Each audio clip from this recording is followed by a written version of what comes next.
महाराज उग्रसेन जी बड़े ही प्रेम के साथ में अपनी प्रजा का पालन करते हैं। देश देश में उनका नाम है और अपने पुत्र की भांति प्रजा का पालन करते हैं। उनकी महारानी का नाम है पवन रेखा। बड़े ही प्रेम के साथ में समय व्यतीत हो रहा है। धीरे धीरे समय जब व्यतीत हो रहा है, एक दिन की बात है, महारानी पवन रेखा जी आंगन में बैठी हैं।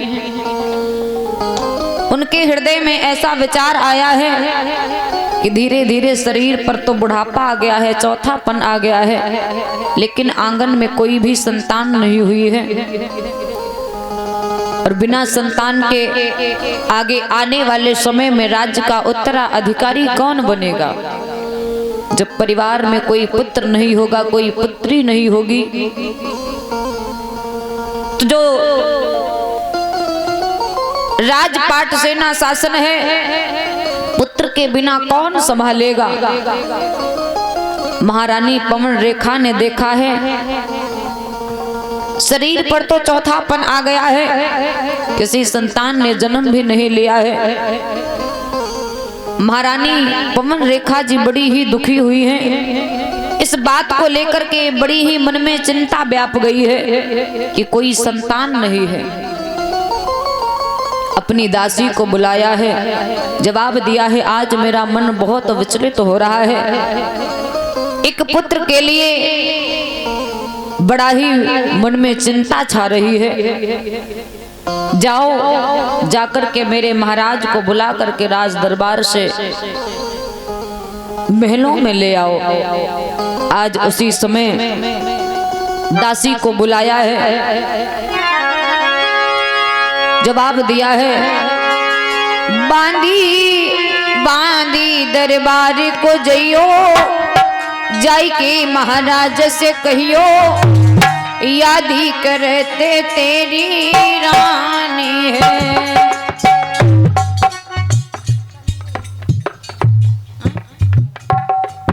रुक जाया करो थोड़ा। का नाम है? अरे भोला राजपूत भैया जी के द्वारा 11 मुद्राएं श्रद्धा समर्पित है। प्रभु से मंगल कामना है। एक तो सब लोग अपने महिमा ही बतावते, हाँ, मुंह से बाहर थोड़ा आवाज निकलते। ऐसे तुम जैसे खाने ही नहीं खाए के आए हैं। बांधी बांधी दरबार को जइयो, जाई के महाराज से कहियो, यादी करते तेरी रानी है।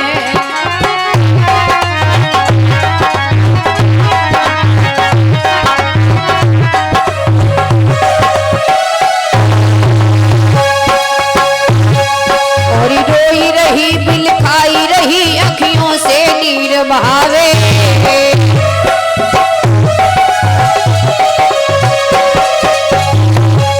हाँ रोई रही बिल खाई रही अखियों से नीर बहावे। और तुमको रही बुलाई राजा, तुमको रही बुलाई राजा, वो को नकद बतावे।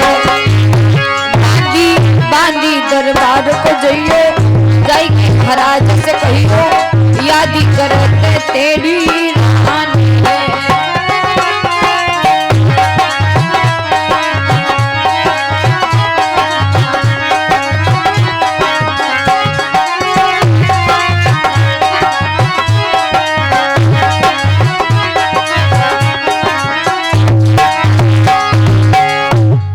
बड़े ही प्रेम के साथ में दासी को सारी बात समझाई है। जवाब दिया है, बहना तुम अभी की अभी चली जाओ और मेरे महाराज को राज दरबार से महलों में बुला लाओ। आज मेरा मन इस आंगन में नहीं लग रहा है। उसी समय दासी पहुंची है महाराज उग्रसेन के दरबार में, जाकर के प्रणाम किया है। और प्रणाम करने के बाद में उसी समय जवाब दिया है,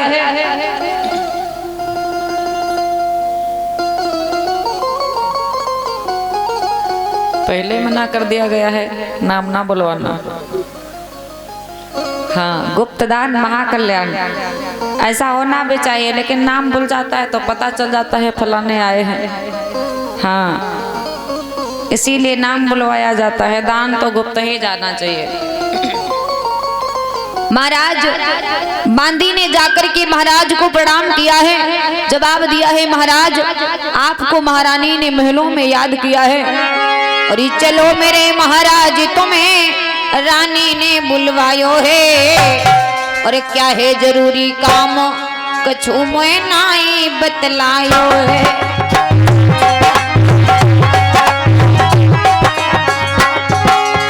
चलो मेरे महाराज तुम्हें रानी ने बुलवायो है, क्या है जरूरी काम कछु मोए नाई बतलायो है।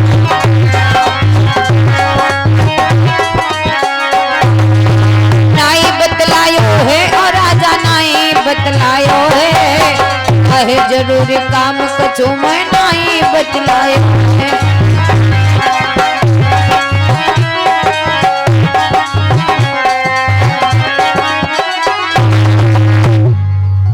क्या काम है महाराज?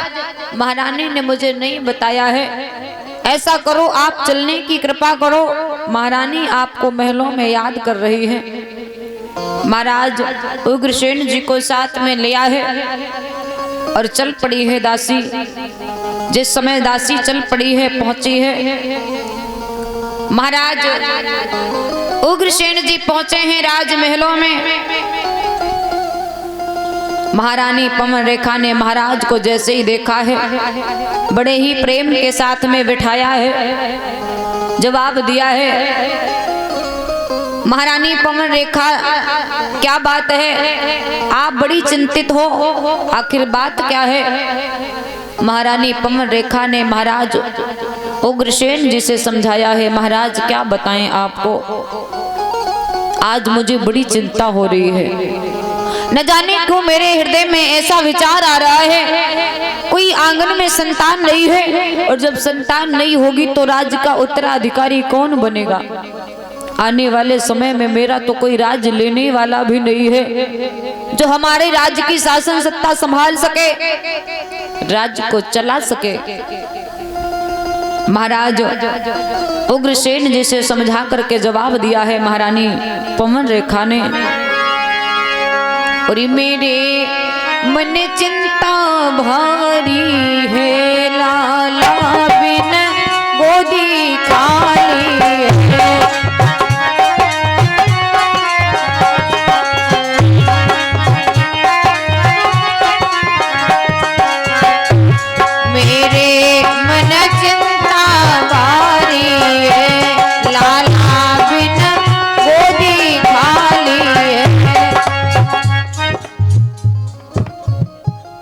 अखिलेश राजपूत भैया जी के द्वारा श्रद्धा समर्पित हैं, और सर्वेश भैया जी साहेबगंज से 11 मुद्राएं श्रद्धा समर्पित हैं। प्रभु से मंगल कामना है, भगवान शक्ति भक्ति प्रदान करें, कल्याण करते रहें।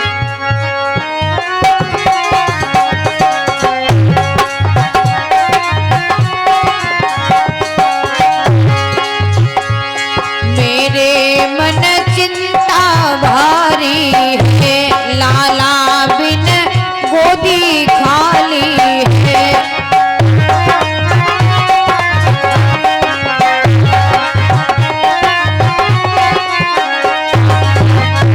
इथे मानो अर्जी हमारी है, जाऊं बगिया को मैं निहारी है।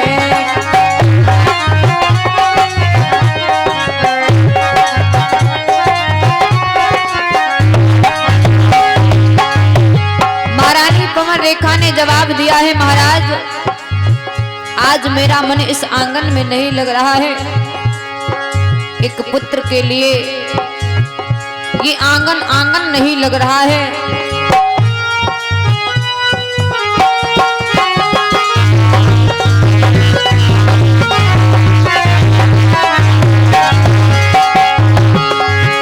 और ये हाथ जोड़ के करूं गुजारिश सैया अंगना में मेरो मन नहीं लागे, निक बगिया को मैं आऊं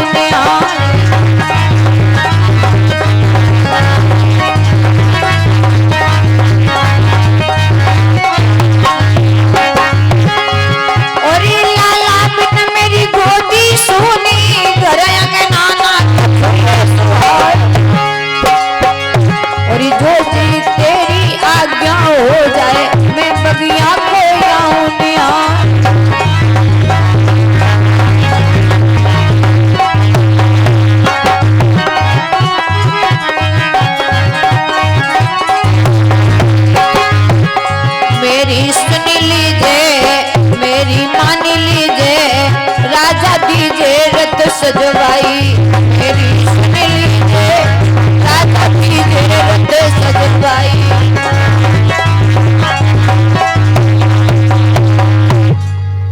महाराज उग्रसेन जी से